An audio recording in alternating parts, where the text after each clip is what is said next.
जय हिंद दोस्तों। अपने इस वीडियो में आज हम यूपी पुलिस 17 तारीख का जो पेपर है शिफ्ट 1 का, उसके हम हिंदी के सभी प्रश्न देखने वाले हैं इस वीडियो में।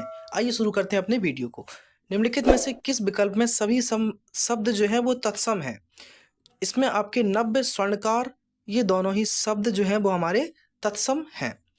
अगला क्वेश्चन है कि नलिन जो है राजीव शब्द, नलिन और राजीव शब्द निम्नलिखित में से किसके पर्यायवाची हैं? तो नलिन और राजीव जो है वो हमारे कमल के पर्यायवाची हैं।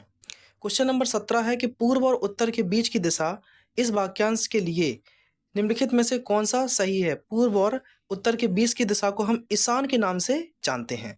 ठीक है, आप सभी लोग अपने आंसर मैच कर लीजिए। देखो कितने किसके नंबर बन रहे हैं, कमेंट करके बताइए मुझे।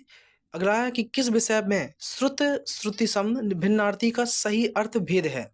तो ये आपका जो है वो शशधर, शशिधर, चांद और शिव, ये आपका सही अर्थ भेद है। नेक्स्ट है कि 19वां निम्नलिखित में से किस विकल्प में शुद्ध वाक्य है? तो ये हमारा आपका दीन दुर्बलों को प्यार करना मानवता है, ये हमारा सबसे शुद्ध वाक्य देखने को यहाँ पर मिलता है। अगला है निम्नलिखित में से कौन सा पुल्लिंग शब्द है, उसका चयन कीजिए। तो बिहार, बिहार आपका एक क्या है, ये पुल्लिंग शब्द है। अगला है कि निम्नलिखित में से किस शब्द का प्रयोग एक वचन में होता है? तो एक वचन में किसका प्रयोग होता है? आपका ये सोना जो है वो हमारा, इसका प्रयोग एक वचन में होता है। अगला है कि हे ईश्वर दया करो। अब इसमें जो आगे देखो एक्सप्लेनेशन मार्क पहले से ही लगा दिए हैं, तो कि क्या है, संबोधन कारक है ये हमारे, हे ईश्वर दया करो। क्वेश्चन 23वां है, 23वें में लिखा है कि निम्नलिखित में से तद्भव शब्द बताइए कौन सा है? तो काज हमारा वो एक तद्भव शब्द है। ठीक है, सबके आंसर आप मैच करते जाना। देखो नंबर जरूर बताना मुझे कमेंट कर कितने किसके नंबर बन रहे हैं। उसके बाद देन प्रिडिक्ट, क्या प्रिडिक्ट करेंगे, आंसर शीट के बाद पता ही पड़ जाता है किसके क्या नंबर हो रहे हैं। देखिए 24वां, अभिभाषण शब्द में कौन सा उपसर्ग है? तो अभिभाषण शब्द में हमारा अभि उपसर्ग है। क्या है? अभि उपसर्ग है। क्या है? रक्त रंजित शब्द में कौन सा समास है? तो रक्त रंजित शब्द में हमारा दोस्तों तत्पुरुष समास देखने को मिलता है। क्यों, कब, कौन से सर्वनाम के उदाहरण हैं? क्यों, कब, कौन से कि किस सर्वनाम के उदाहरण है? ये आपके प्रश्नवाचक सर्वनाम के उदाहरण है। आई होप ये सब कर पा रहे होंगे। मद्रालय का संधि विच्छेद पूछा गया है। देखिए तो क्या है, मद्रा प्लस आलय। देखो पेपर भले ही हमें देखने में सरल लगता है कि अरे यार इतना सरल है, हर क्वेश्चन सरल नहीं है। अगर सरल है तो 150 में से 150 पूरे सही होना चाहिए आपके, है कि नहीं है? लेकिन नहीं होता है ना ऐसा, जितने क्वेश्चन आए हैं। तो पेपर लेवल पे बनाया जाता है कि कुछ सरल कुछ कठिन। तो मद्रालय का संधि विच्छेद हमारा क्या है, मद्रा प्लस आलय। पेपर को देख के बाद उतावले नहीं हो जाता है कि नहीं नहीं बहुत सरल आ गया, हम कूदने लगे, फांदने लगे, ऐसा नहीं करना है कभी भी। देखिए अवतरण चिन्ह को किस नाम से जाना जाता है? अवतरण चिन्ह को हम किसके नाम से जानते हैं? इसको हम उदाहरण चिन्ह के नाम से भी जानते हैं, अवतरण चिन्ह को। सतसई शब्द में कौन से किस प्रकार के संख्या बोधक विशेषण का प्रयोग है? तो सतसई शब्द में हमारा वो समुच्चय बोधक विशेषण प्रयुक्त है सतसई शब्द में। क्वेश्चन नंबर 30 आपके सामने है कि राधा ने पायल से चिट्ठी लिखवाई। ठीक है, राधा ने पायल से चिट्ठी लिखवाई क्योंकि मोहन नहीं मिला होगा उसको। हाँ, चलिए ठीक है, इसमें क्या पूछा गया है, इस वाक्य में कौन सी क्रिया है? तो इसमें प्रेरणार्थक क्रिया है। चिल्लाहट में कौन सा प्रत्यय है? तो उपसर्ग आगे, प्रत्यय पीछे। तो चिल्लाहट में कौन सा प्रत्यय है आपका? आहट। चिल्लाहट में आहट हमारा प्रत्यय होगा।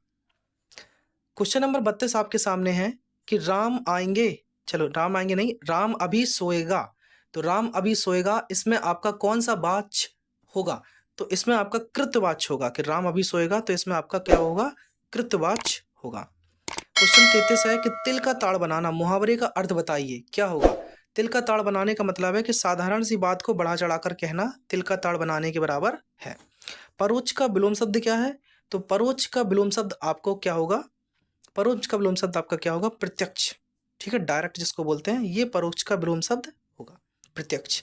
चमड़ी जाए पर दमड़ी न जाए, क्या मतलब है? कि जान जली जाए, है ना, सॉरी, चमड़ी जाए पर दमड़ी न जाए, इसका क्या मतलब है? कि अत्यधिक कंजूस होना। कोई व्यक्ति खर्च नहीं कर सकता है रुपए, चाहे भले ही उसकी जेब क्यों ना फट जाए। देखो क्रोध किस रस का स्थायी भाव है? क्रोध हमारा रौद्र रस का स्थायी भाव है। ठीक है, सोरठा के द्वितीय और चतुर्थ चरण में कितनी भाषाएं हैं, कितनी मात्राएं हैं? तो सोरठा के द्वितीय और तृतीय चरण में हमारी 13 मात्राएं देखने को मिलती हैं। क्वेश्चन 38 आपके सामने है कि निम्नलिखित में से किस अलंकार में समान धर्म का होना अनिवार्य है? तो आपके किस में, निम्नलिखित में से किस अलंकार में समान धर्म का होना अनिवार्य है? तो ये आपके उपमा अलंकार में समान धर्म का होना अनिवार्य है। उपमा का उपमान करते हैं ना, एक दूसरे से तुलना करते हैं। 39 है, निम्नलिखित में से भाग शब्द का अनेकार्थी शब्द निम्नलिखित में से विकल्प में कौन सा नहीं है? तो भाग का मतलब क्या होता है? हिस्सा भी होता है, बांटना होता है और भागना भी होता है, भागमीस। ठीक है, लेकिन हमारा जो ब्याज है ये भाग शब्द का अर्थ नहीं है। कौन? ब्याज। वह बाजार जा चुका है, इस वाक्य का काल पहचानिए 40वें में।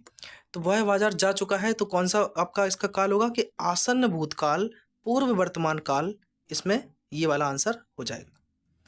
क्वेश्चन नंबर 41, ये आप पूरा पढ़ेंगे एक बार पैसेज और फिर आप आंसर मैच करेंगे यहाँ से 41 में से। तो 41 का आंसर हमारा हो जाएगा कि भारतीय लेखकों की किस्मत खराब है क्योंकि उनकी पुस्तकों को यहाँ के नागरिक गर्व योग्य नहीं मानते हैं। तो ऑप्शन नंबर हमारा ए बिल्कुल सही आंसर हो जाएगा। 42 है कि उपयुक्त शीर्षक दीजिए। क्या दीजिए भैया 42 में? कि भारतीय लेखकों की दुर्दशा, ये हमारा इसका उपयुक्त शीर्षक हो जाएगा ऑप्शन नंबर ए 42 का।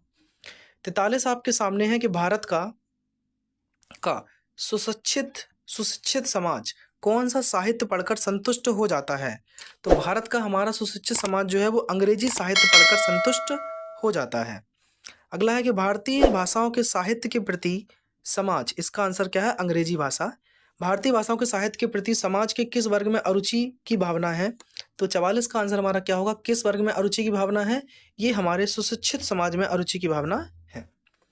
45 में भी लिखा है कि भारतीय भाषाओं के लेखक अमेरिकी, यूरोपीय तथा चीनी, बर्मा, जापान के लेखकों में से भी हीन हैं। तो ये आपका आंसर 45 का क्या हो जाएगा? उनके साहित्य को भारत के सुशिक्षित योग लोग नहीं पढ़ते हैं इसलिए। मीराबाई किसकी शिष्या थी? तो मीराबाई हमारी जो है वो संत रैदास की शिष्या थी। ठीक है, अगला है 47, निम्नलिखित में से कौन सी भाषा पश्चिमी हिंदी से संबंधित रखती है? तो हमारी कौन सी है? बांगरू भाषा जो है वो पश्चिमी हिंदी से संबंधित रखती है, बांगरू भाषा। 48वां क्वेश्चन आपके सामने, निम्नलिखित में से हिंदी का निम्नलिखित में से नहीं कौन से प्रकार का रीतिवाचक क्रिया विशेषण है? तो नहीं हमारा जो है वो हमारा कैसा है? निषेधवाचक क्रिया विशेषण होगा। समुद्र शब्द का पर्यायवाची कौन सा नहीं है? समुद्र शब्द का पर्यायवाची कौन सा है ये पूछ रहा है इसमें। तो समुद्र का पर्यायवाची कौन सा होगा? रत्नाकर, ये समुद्र का पर्यायवाची है। 50 में लिखा है कि मेघ मेध श्रुति सम भिन्नार्थी शब्द का सही अर्थ भिन्न निम्न में से कौन सा है? तो 50 का आंसर हमारा क्या है? बादल और यज्ञ, ये दोनों एक दूसरे के भिन्नार्थी श्रुति सम शब्द हैं।